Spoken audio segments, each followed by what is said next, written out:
Hello everyone, this is Ashley Tucker. Thank you for joining me today. I started today's card with a piece of Bristol Smooth paper taped down to a board, and then I have a stencil taped down on top of it. The stencil that I'm using comes from this month's Stencil of the Month Club from Brutus Monroe. I absolutely love the design on this stencil. I'm going to use this one quite a bit.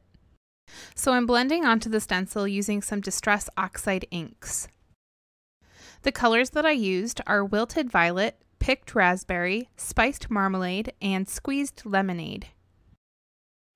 I really love this color combination. It's kind of nice to add in some other colors besides pink and purple for a Valentine.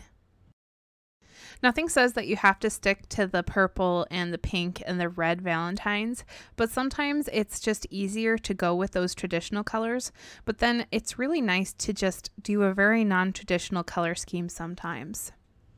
I don't think I strayed too far from the traditional colors with this one, but I would like to think about challenging myself to do something even further away from those traditional colors sometime soon.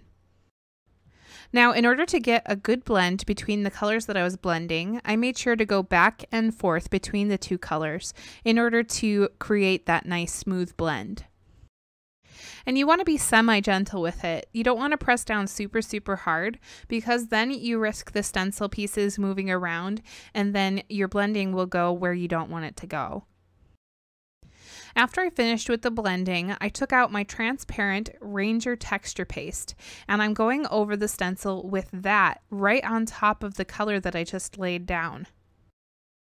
As this texture paste goes down, it does look white, but once it dries completely, it'll be clear and glossy. I used a palette knife to lay down that paste and I carefully smoothed out the paste so that I'd have a nice even surface.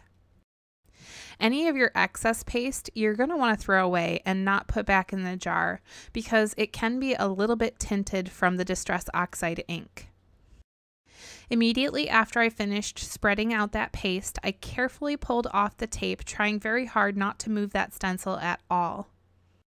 You want to take the stencil off while the paste is still wet so that you can go and wash your stencil off because you don't want that to dry on the stencil. It'll be very hard to get off if it dries. While that was drying, I started working on my sentiment. I pulled out a stamp from Brutus Monroe's Love Bug stamp set, and I'm going to stamp it with embossing ink onto some vellum. I prepped that vellum with my powder tool so that I won't have any trouble with embossing powder sticking to places where I don't want it to stick. I embossed that sentiment using Alabaster white embossing powder from Brutus Monroe, which is my favorite white embossing powder. I think that it gives really great results. Because I was embossing on vellum, I made sure to give my heat tool a good amount of time to heat up before I started using it.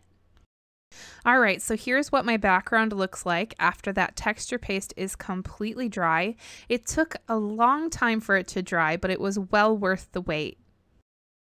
I took my sentiment on that large vellum strip and I folded the ends of that vellum around the sides of the card, and then I'm going to adhere them to the back of the card using my ATG gun.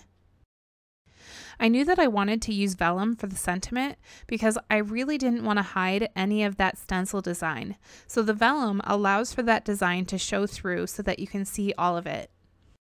By the way, this panel is cut to be 6 by 6, so I'm going to be making a large square card.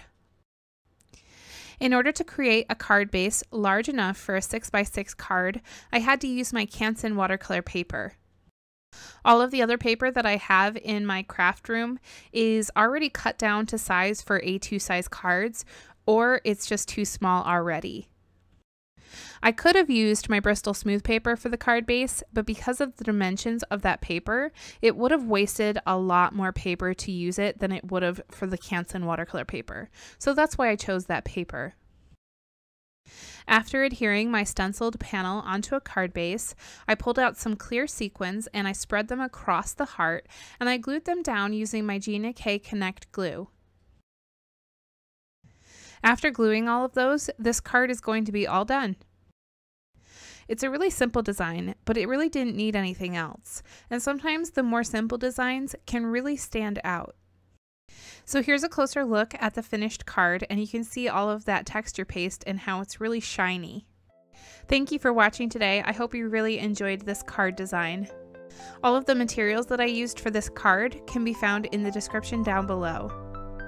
If you enjoyed this video and you're not yet a subscriber of my channel, go ahead and hit that subscribe button. That way you can see all of my future videos. I usually come out with 3 new videos every week, and my next video will be on Wednesday. Again, thank you for watching. I appreciate all of you, and I hope you have a good day today.